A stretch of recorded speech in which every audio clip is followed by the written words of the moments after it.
Alright guys, a quick one. Here, I'll detail how to charge Apple Watch Series 9.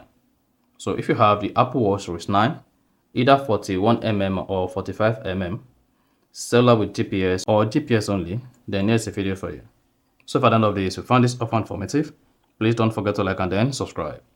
Now to charge your Apple Watch Series 9, get to your Apple Watch charger. Your Apple Watch charger should just look like this. So go ahead and grab your adapter. So I use a Samsung adapter always to charge my Apple Watch. Plug this in. Once plugged, then go ahead and plug the adapter to a power source. Once the adapter is plugged to a power source and I want to charge your Apple Watch, this is what you need to do. Just go ahead, locate the magnetic side, which is the white side. Now, go ahead and place your Apple Watch on the magnetic charger. Hang on. Then it should say charging. Then, if you go to your Apple Watch screen, press the control center button. You should see the Apple Watch is charging. You see that? So that's exactly how to charge Apple Watch Series 9. So if you found this often informative, please don't forget to like and then subscribe.